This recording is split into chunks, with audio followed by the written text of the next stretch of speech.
Welcome to Keep It Simple with Brian McMullen. Today I'm interviewing Nathan Giddings.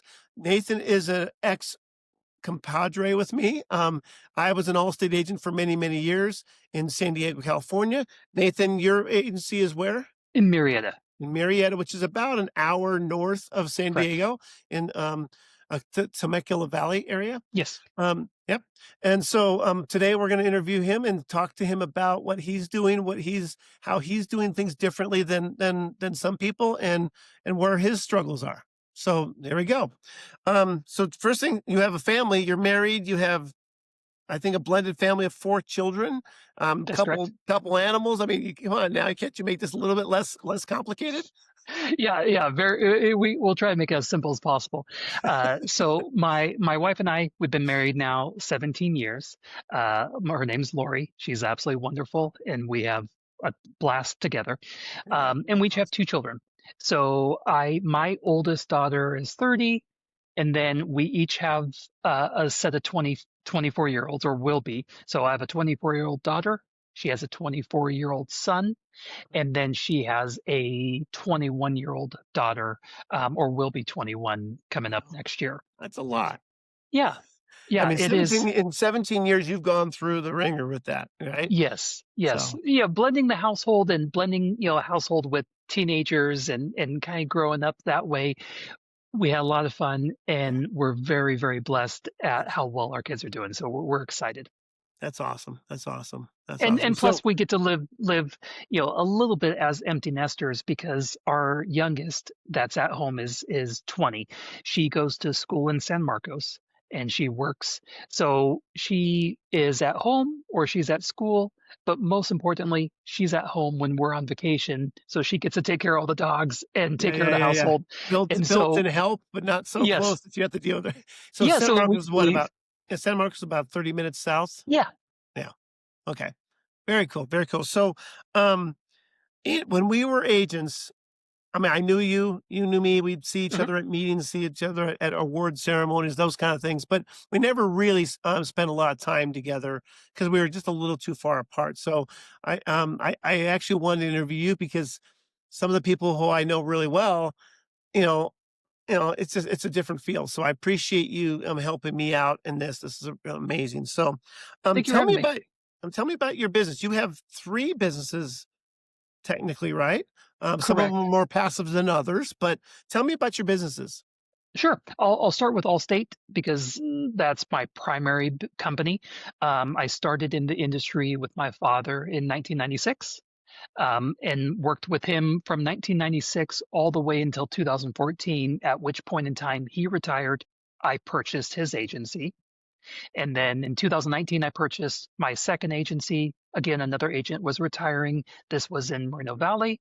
And then in 2021, I purchased my third agency in Marietta. Again, another agent that was retiring. And then, so that 3 operations at one point in time, and I've now merged them all together into my location in Marietta. That's one of those things that Allstate I just couldn't quite grasp onto why they'd want you to have multiple locations and Yes. try to be like a superhero, business person. It was really hard. It So, was. It was. yeah. So doing that, got those 3 all merged into one location, into our office in Marietta. And then I have a small property holding company, when I bought a commercial building. And then just coming out of COVID in probably 22, we started a locksmith franchise, or we purchased a locksmith franchise Wow. with our son to just kind of try to diversify our income a little bit. So got those 3 things going on, but Allstate is primary. Well, I love that. I love that. What I'm hearing is exactly why why I like to interview people is hearing that people are doing something a little different. And you mentioned a holding company, you bought some commercial property, and your businesses are running from that commercial property. Correct. Yeah. So what ended up happening, just through a series of unfortunate events, my retail office in Hemet, I had a car drive through the office on a early morning before all my team was there, fortunately. So They no wanted to see injuries. if you're open. Yeah. And they destroyed the place. It just was a mess. And, after about 6 months of reconstruction, going through that whole process. And then about 18 months later, after purchasing the Marietta agency, a similar situation happened. A customer was at the Bank of America across the parking lot, thought they put it in reverse and they put it in drive and drove straight through the agency on a Saturday. We were closed, of course. And again, 6 months of dealing with a landlord, dealing with insurance, and dealing with reconstruction. I called my commercial real estate agent and said, I need to find a building. I need to find something that's not retail. I need to find something that's not on ground floor, and I need to buy. And so he located a building, and it's a condo office building. So we're on the third floor. I got a corner unit overlooking, the Temecula Valley, and so I purchased that in 22. Beautiful. I love that. I am, one of my major regrets. I was an agent. By the way, I don't know if you know this, but I bought my business from my father. Yep. Um, Legacy. yeah, back in 1997, Okay. and ran the business until a couple years back. 20. I just got my 25 years in when I Good sold. for you. But yeah, yeah, I deeply regret that I didn't put effort, time, energy into going and finding a way for me to buy a space that my business could run from, because my business could have been paying myself rent all those years instead of paying someone else rent. And so yeah, I love what you did. I'm glad you did. I'm sure you wish you did it sooner, but other than that, that's Absolutely. great. That's beautiful. Absolutely. And then And yeah, I'm sorry. it was during the time also, just shortly thereafter I purchased, I'm bouncing around between three cities, running three different agency locations, Yeah. and the company came and allowed a merge ability within 40 miles. So then I was able to collapse those other two spots that I was paying rent on to somebody else into the building I owned, and just simplified my life. I have And one saved you a lot of place money. and saved me a ton of money. Absolutely. Oh, beautiful. I love it. I love it. So tell me a little bit about, like, I always like to find out what, you just bought this property in 2022, right? Correct. So what were some of the fears that you had that kept you from doing those kind of things sooner in your life? I think it's probably the same fears that have probably kept me from buying rental properties and buying different things is the unknown, the unforeseen, or the fear of being stuck. And I think for me, and especially the industry I'm in, with it being insurance, I think you tend to be maybe a little more conservative or a little more risk adverse because you deal with insurance risks. And You so, see, yeah, yes, you see. So I think that's what probably had me fearful, was I yeah, was going to be stuck. And I finally decided that I needed to just take the leap, get into something that, especially after talking to my tax man, and him outlaying all the advantages from a tax perspective, that from owning and then leasing to my corporation, purchasing in the LLC, leasing into my corporation, all that pass through income.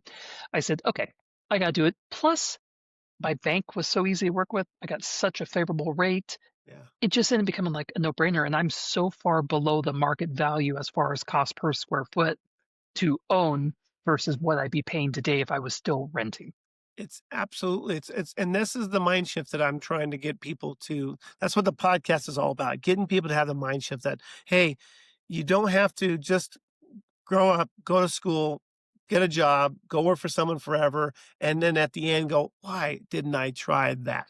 So I'm Yes. really trying to do that, and that this fits perfectly into the fact that, and I'm doing the same thing. I don't really talk about it too much in the podcast, but I buy real estate. I'm building a portfolio of doors that that someday I can look back and go, "Man, I built that." 2, I don't have to work because that's working for me, right? And Yep. 3, it's a legacy. And that's kind of what in my mind that I didn't do for a long time. I worked really hard to pay the bills. And so I think what you just said there, it's like, man, I didn't know this was going to be so much better than I was.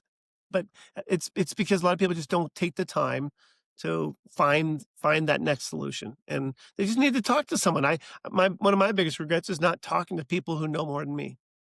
Yes. So there we go. Yes. And I think the challenge for me, my father, amazing man, and we still spend a massive amount of time together and I love him very much. But he was very conservative. And that conservative mindset poured over to me. And so, Yeah, me too. when, I bought and sold multiple homes, as we moved up and outgrew, and it was always, hey, Nathan, you need to sell that house so you can take all that equity and put it as a down payment. And over and over again. And I look back on that and said, man, I had some of these properties at such a low basis that even if I just simply had refied them and took some money, I would be so far ahead. You know, there's a saying in real estate, when's the best time to buy real estate 20 years ago, right? Yeah, And when's the second best time to buy real estate? And I say now. yeah, And good the point. markets are gonna go up, the markets go down, but if you're buying real estate and holding it, it's, time will cure all, right? Yes, But, yeah, yes, I think I mentioned, before to you that, I had a house that when I first got married and I moved up, and I sold that house or I rented actually, I was smart enough, I rented it, and, I made a bad mistake, I rented someone who wasn't gonna pay all the bills, happened to be a family member. those, And that happens. the story I always tell, and I'm sure people watch the podcast, they probably heard the story, but I didn't have the mindset to know that I didn't have to pay 2 mortgages, right? I could have someone else pay one of those mortgages, right? So, live and learn, right? What are you gonna do? What are Absolutely, you gonna do? absolutely. Yeah, live and learn. Exactly right. I'm always now I'm past the spot where I'm like, okay, it's time to now pivot, expand, and go a little further. I love it. I love it. I love it. So, what would you say one of your strengths is? Because it sounds like you kinda know yourself pretty well. You're at that point in life where you've kind of been around, you know what you do. So what would you say a strength? I always say your superpower. I would say I have a very analytical mind, and I think outside the box. So I'm always looking for I always end up feeling like I see the things that other people aren't seeing, whether it's, in their businesses, in my business, in operations. I end up feeling like that's where I see it. I see opportunities where maybe others don't. Now, I may not take advantage of those opportunities, but I can spot them. Well, the great thing about it is like sometimes you don't take advantage of opportunities, and sometimes opportunities take advantage of you, right? Sometimes you make the bad decision because you see everything, right? And I think Yes, that's what I find. I'm focused. I'm really trying to stay focused on my superpower and not all the things that are out there. You know, true, true. so it's yeah, it's hard. It's hard when you have that mindset, a bigger mindset, that it's hard to say no sometimes. Yes. So yeah, that's And it. I see myself, probably most often as like the visionary. I always have the vision. I have the big dreams. I have all these things that I feel like, hey, we can make this work. And the locksmith is probably a great example of that. When I bought into this franchise, I said, well, hey, I know how to do all these things. This thing will just turnkey, and I'll just make a bunch of money. And I had big visions, and it was completely different industry than things I'd known and experienced, and we've had our growing pains, but it definitely didn't take off like I expected and really thought it would. So who's running that business for you? So our son, Okay. yep, So I have a question for you. Maybe sure, this is apropos. Um, is your son an entrepreneur, or is he, and got the 9 to 5, the W-2 mindset? Because I say that because, again, one of my faults to myself and what I really push myself past now is I was a go to work, do my job, go home, play with the kids every day. For yeah. years, I was not an entrepreneur. All those years I owned a business. So Absolutely. Yeah. And that takes me to the book, E-Myth, and I'm sure a book you've read and everybody in business has read. You're the technician or you're the entrepreneur. And like you, I probably spent, because I was inside an agency with my father, I was the technician. And my son, or our son running the locksmith, he very much has the technician mindset. yeah. He wants to just do the job, and I'm constantly trying to, coach them up into, you got to think like a business owner and think about how you can expand this, how can we grow this, and trying to pass on a little bit, but he very much has the technician mindset. Not a bad thing because No, we no, all not a need bad thing at all, by technicians. the way. No, It's absolutely necessary. I mean, yes, what you need is someone who can run the business. I call it the operator, right? yes, Um, exactly. but an operator, if they're not an entrepreneur, they need an entrepreneur. It's, it's gotta go 2 ways, and to build it the right way. Now, again, I built a business just being, the integrator, working in the business, running the business, Yes, and I yes, built it so you can do it, but you aren't gonna be that, scaling fool, the maximizing fool unless you have the entrepreneur mindset, you know? right, right. And to, kind of bring that back, that's kind of where the agency has been so different because, hey, I spent 18 years with my father inside his agency being a technician or an operator, or he was an operator because he wasn't necessarily an entrepreneur. Because when he They started, weren't no, trained to be entrepreneurs, and yeah, that's his not his fault, not my dad's fault, but yeah. they So just when he handed started in over they 76, handed over a job. yep, in 76, you were an employee. And your job was to show up at work and write insurance for people. And then sometime in the mid 90s, they then said, well, hey, you're not going to be employees anymore. You're going to be independent contractors. And now all of a sudden you forced all these employees to become agents or business owners. And some changed, some didn't. And so Mhm. after 16 years working with my dad doing that, I became the technician. And then that followed me when I purchased the agency in 14. I just became a technician. And I carried that forward until, probably somewhere around 21, where I started thinking more operational level and started bringing people on and started filling in the pieces that changed my mindset out of there and more into an operation and more entrepreneurial. I love that, and this kinda strikes home with me. Um, I wasn't an entrepreneur until I started to buy real estate. When did I buy real estate? I started looking into real estate 2019, Okay. 2020, and it just happens to be similar to where you're at there time-wise, and it just happens to be that COVID was hitting, you know, Yes. and quite frankly, I'm not a fan of talking about COVID, okay? Yeah. And not happy, and I think that for me, COVID has pushed me beyond my limit. In other words, I was okay doing okay. And COVID somehow it it stirred me, for lack of a Interesting. better way to say it. It stirred me. I was mad about the way I was being controlled. I was mad about my employees who were going home and not working as hard and not producing as much and expecting more. And that made me upset. And then I realized, wait, I'm not in control of anything. And so I think for me, that moment was a big catalyst for me to go, "Wait, turn the corner and go another direction." Is that Yeah. would you say that's similar to what you experienced if you look back? It is, it is. And, not sure if it was, frustration with the way, the economics of California were going and the industry were going. I didn't mention that because I don't wanna Yeah. get into that, No, dang it. no, no, Come on and now. I'm not trying to. And but combination of that and just a combination of all my eggs in one basket. And that fear when things were being shut down, when there was so much change happening that was way, way beyond your control. And you said, okay, I got everything here in this one spot, and all this control's being excised over me. I need to start looking elsewhere. And that was, for the business opportunity and the property buying. And I need to continue doing that. And I need to continue to evolve in that way.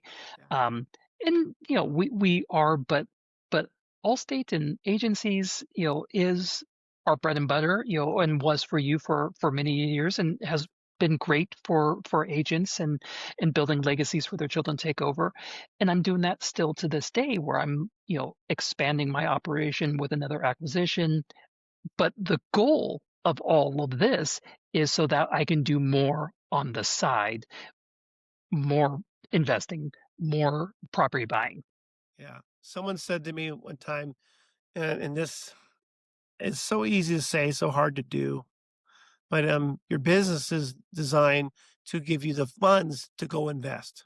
Yes. And, um what a lot of us do, we get the funds, and what I did, I invested back into the business, Yes, which again, I grew the business by doing that. There's of nothing course. wrong with that, but I didn't invest into the other things I should have. And so I love what you just said. Just like, hey, I'm doing this business and I'm working this business so that this business can feed me, not me feed it.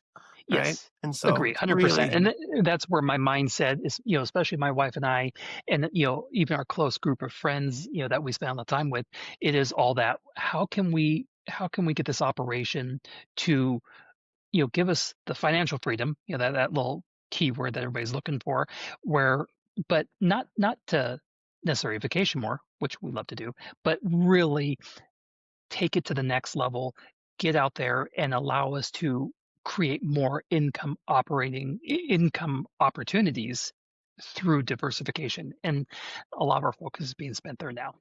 I love that. I love that. Well, we're not done yet, but we're pretty close. There's this thing that in some of the groups that I belong to, some of the investment people I talk to, we talk about our Everest. And I'm not a good, when I was an Allstate agent, again, I'm not bad. I'm not trying to put that down, but when someone would say to me, "Hey, what's your business plan?" I'd say, "I don't know. They haven't told me yet."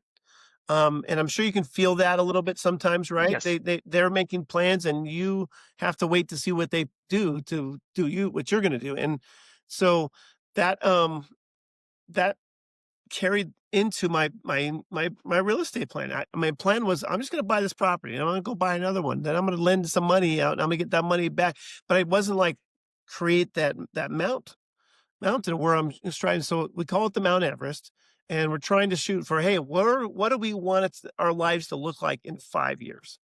So do you have anything like that? Is there any kind of like, you know, goal that you're shooting for?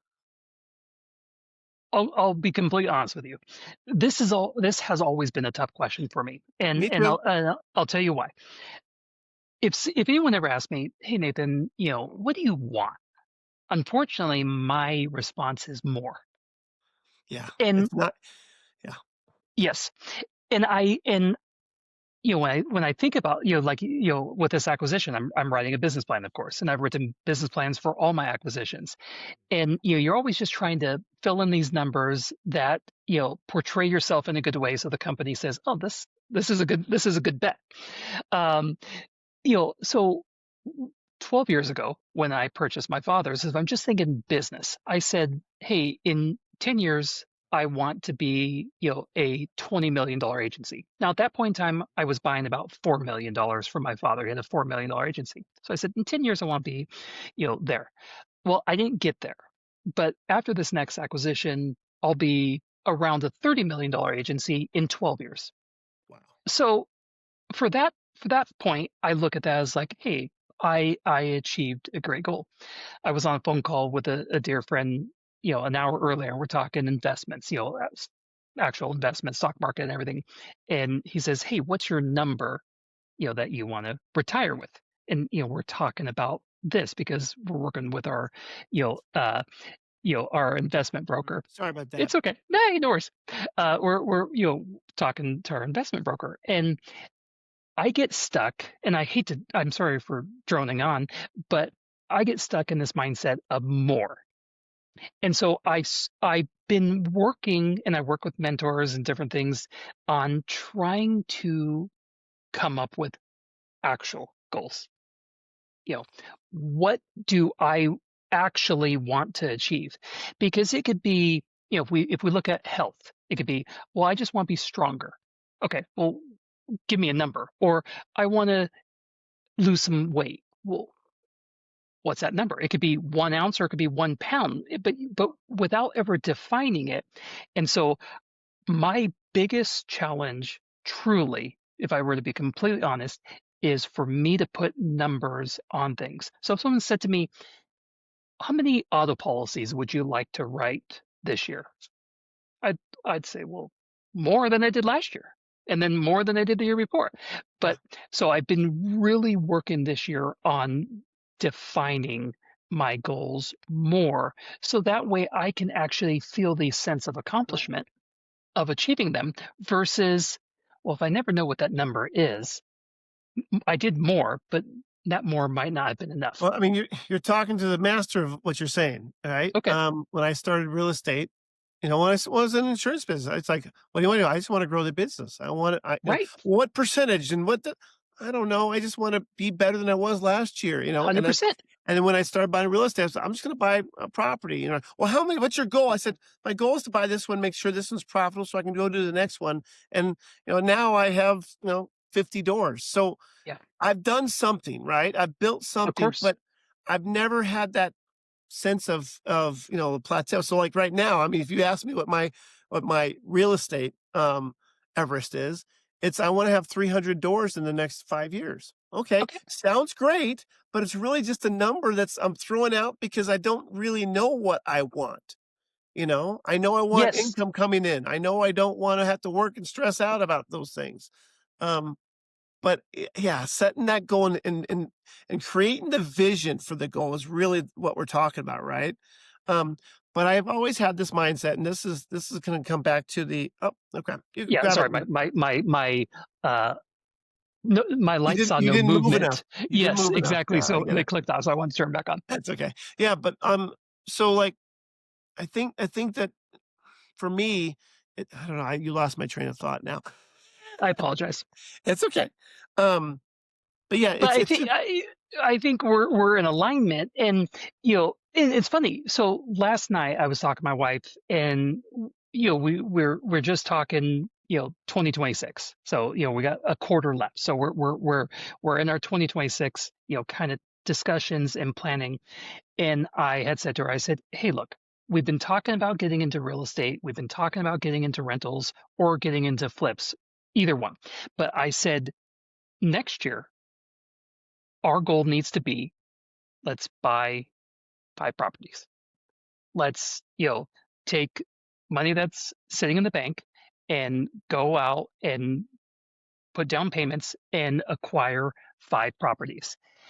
And and, so when we think about goal setting, that is one of them. So we said, we're going to set ourselves up, we're going to do these things, and we're going cross that bridge finally after years of talking about it. And right. then it's always, well, is it the right time?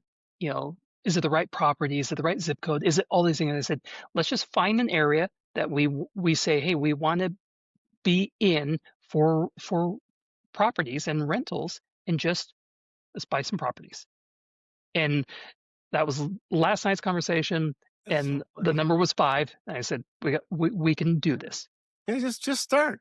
Yeah, Yes, my mindset, what I realized what I was gonna say is like, and I've heard someone else told me this. This is not me. I'm a plagiarizer, but basically it's like, we talk about the Mount Everest, right? And the 5-year vision and all this stuff. And I can't envision that. I'm just not that guy. But I tell you what I'm really good at is getting to base camp. okay, And when you get to base camp, you've just eliminated 90% of the people who aren't doing base camp even. It's in the name of that Mount Everest, but really base camp gets you in the room with people who are doing different things and better things, which forces you to want to do those things. And I think that's true. kind of what I'm trying to do. I'm not trying to fake, lie to people about my Mount Everest. I'm struggling there, but I guarantee you I'm getting to base camp, and the people that are at base camp are going to be better than the people. I shouldn't say better. They're going to be the people at base camp are going to be the people who are striving, and that's the room I want to be in.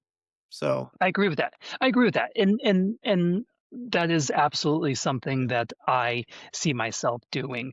yeah, I want to surround myself with the people who are visionaries, who are integrators, who are getting it done. It's so easy for us to sit on the sidelines. It really is. I mean, we all do it. That's the thing about it is I'm hoping that we're talking to someone who hasn't started this path, and this is the key, the trigger, right? But yes, no one no one has lived their life and just moved forward every day, you know? We've all sat in the same room for a few days to figure out what the heck we're doing, and you have to like I said, I talked about COVID earlier and how that the pain point for me was it was again, I had other things going on in my life. My wife was sick, COVID happened, my employees were kinda drive me nuts because at the time, and it was just I thank God for that because that was the p eno it put applied enough pressure for Mm, me to go, "Okay, I'm gonna change something." So, yeah. I love it. You're doing a great job, Nathan, and like I said, I'm sad that we didn't spend more time together when we worked, on the same projects, but I'm glad that Me I too. reached out to you again. I started thinking about this. I'm like, "Man, who could I grab onto that would be a little bit outside my box, but also right in my line," right? So Yes. Well, and we share a lot of mutual friends. And I remember when you were starting out with investing and our mutual friend, he would talk about you and he'd be like, yeah, Brian, bought another house here and Brian did this. it's funny. I did not know you knew what I was Yeah. doing at all. So, Yeah. okay, and Yes. I don't know who you know, but I don't really need to know. San Diego guys. So Yeah, yeah, probably good friends of yours, of yeah. course. And Yeah, but and yeah, so that's so funny. I did not know that. yeah. That was so funny. That's Yeah, good. and yeah, and so we spend time during that period of time, you know, dreaming about doing it ourselves, and you were actually doing it because we would, we knew you're doing it, and we were there on the sidelines saying, "Oh man, why You know, don't we there's do that?" yeah, I appreciate you saying that because it means a lot to me. Because I tell people I have 2 strengths. I'm not the smartest guy in the room, but I've made myself, um I've always been a good communicator. People like me, I like them, we can communicate.